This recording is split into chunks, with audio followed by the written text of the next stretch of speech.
Are things going really well, or are we on the precipice of peril? Yes. This is the problem, and it's very often the case that there is mixed economic data. As an overall trend, the economic data is more good than it is bad. Now, of course, many people would say that's generally an argument to not be cutting rates, particularly when the call is for really severe and draconian rate cuts down to like a 1% Fed funds rate. That's the type of thing you normally be doing in an extreme recession. And in fact, the only time we've ever done it was in the aftermath of COVID, in the aftermath of the global financial crisis. So there is a little bit of disconnect, not only in the data, not only in the media narratives that you're talking about. There's a heavy politicization of the way people are thinking about the economy, and I try my best not to do that. But there's also a disconnect even in the internal administration message that all at once things are the best they've ever been, and we desperately need a recessionary level of rate cuts. And so there's a lot of confusion out there. Yeah, and well said, and of course highlighting the administration's point of view. You wouldn't be celebrating rapid economic growth and calling for a rate cut unless you had a different economic textbook than the ones we grew up with.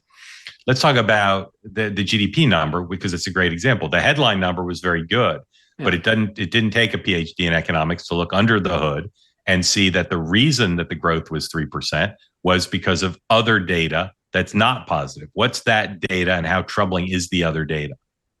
Yeah, it's amazing how easy it would have been to unpack the data. Even if there was no such thing as ChatGPT, the old days of Google.com would have worked just fine to show that essentially there are four ingredients, Mark, to the GDP formula, always and forever. Consumption, and I'll simplify the labels: consumption, production, inventory, government spending, and trade.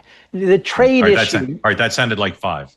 Well, I'm including the inventory and net exports as together. There's a sort of subcategory. The supply siders like myself are ones who believe economic growth starts with production. And so that's generally in the GDP formula, it's referred to as non-residential fixed investment. It's business investment.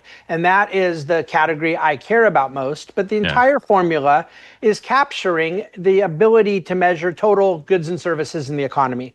Right. So but let's talk about that one for a second. Sorry to interrupt. No problem. So there's the economic conditions in a country that including interest rates, that say how likely is it for people to make new investment, right? Then there's the psychology, there's the animal spirits, and so people look to Washington and they say, are taxes going to go down? Is there going to be stability in international trade? They did cut taxes, but obviously instability may be holding people back. In general, under Donald Trump so far, not just this one quarter, how are people feeling about new investment? Are people feeling conditions are good for new investment, or they feel they need to hold back because of uncertainty or other elements in the economy? Well, in Trump 1.0, in the first term, they were very, very high. It was the only period that we got above trendline growth since financial crisis. And I believe that was directly related to the 2017 tax cut, the significant lowering of the corporate tax rate, other deregulation and energy endeavors. There was some high correlation to Trump policy then. A lot of that reversed in some of the trade volatility of 2018, and 2019 was a very strong year. But then 2020 changes things because of COVID, and the recovery from COVID changed things thereafter, after the first term ended. The issue now, to answer your question, is that when he was elected, small business confidence and CEO confidence exploded, and then they have since dramatically declined. But I'm not one who believes confidence is what ultimately drives things, and the GDP number doesn't measure confidence either. It measures actual activity, and that's where it's a lot harder to kind of fudge the numbers on real life investment, real life activity that shows in the metrics. The thing that is skewed the numbers here, a negative 0.5% in Q1, and that's annualized, and a 3% for Q2, which is annualized. So these blend together. Year to date, our annualized economic growth number is 1.25%. It's very muted. Very muted. But but just go back to the conditions. All the things you listed, trying to lower energy prices, improve exploration and distribution and export, lower regulation, lower taxes. All those things are, for Scott Bessent and the president, they're front and center still. That's at least their goal, to have those things contribute to the ability of American investors to invest and for big companies, small companies to feel confident. Clearly, that's being offset now for some by the tariff uncertainty and perhaps by things like the Russia-Ukraine conflict. In general, would you, projecting forward through Q3 and 4, do you think the people, despite the uncertainty from tariffs, are ready to invest robustly? Not robustly, but I believe that we're getting to a point of much more clarity, and that even if there are going to be certain headwinds around the real cost of certain tariffs, those that find themselves in the unlucky position of not getting waivers, exemptions, and being in a certain sector or geography that really is hit harder than others, I still think they're better off with clarity, even if it's clarity of bad news, than confusion around potential good news. No news makes it very difficult to do economic calculation. Is anything but the tariffs causing that uncertainty?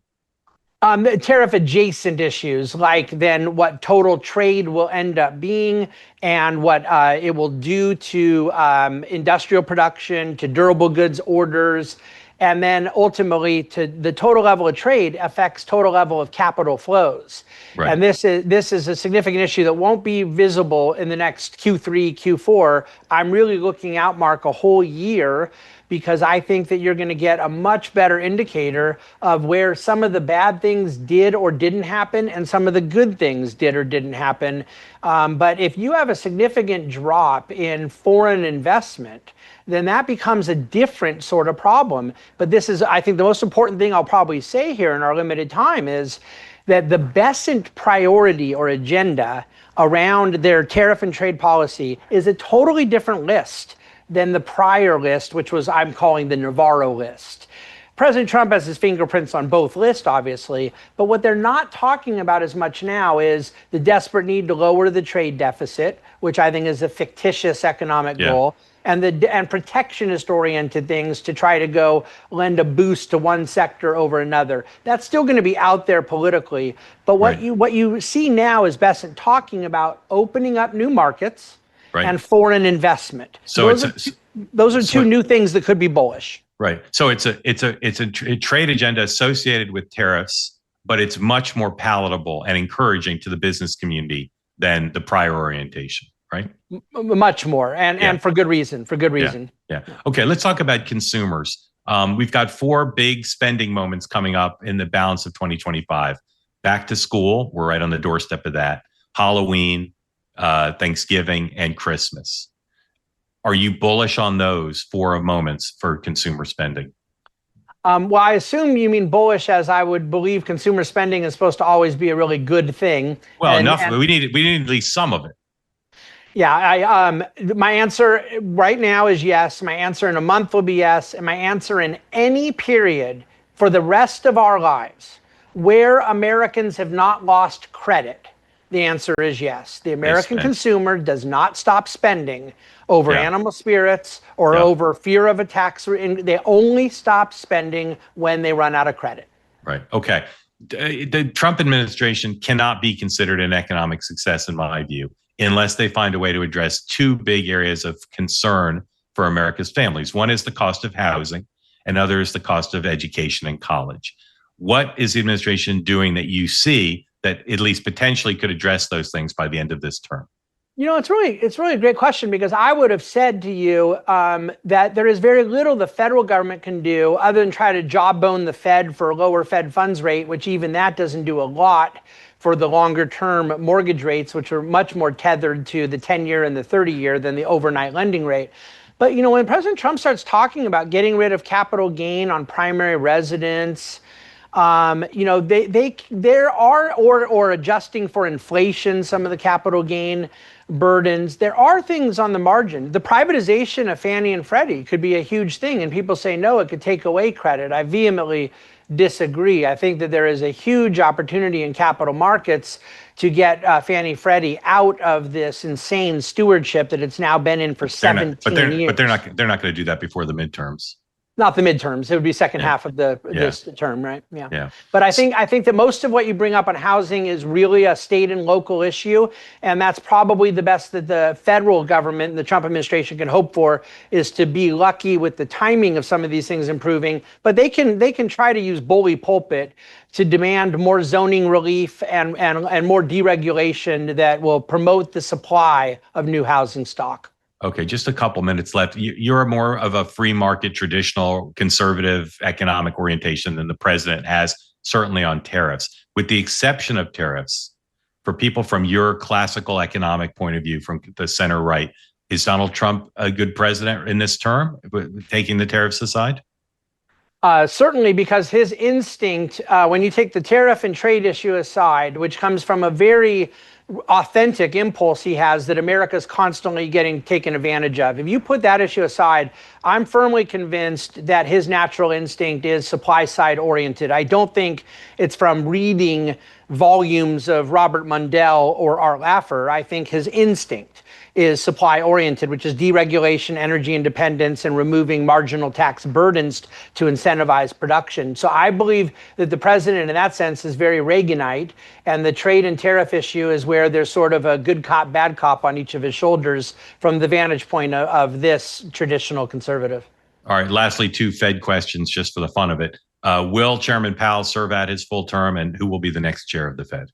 The Chairman Powell will serve out the rest of his term, and the next chairman of the Fed will be Kevin Warsh, but I wouldn't even put 50% odds on that. There's 3 or 4 people that I think are all between 20 and 40% each of odds, and the president does not know who he will appoint right now.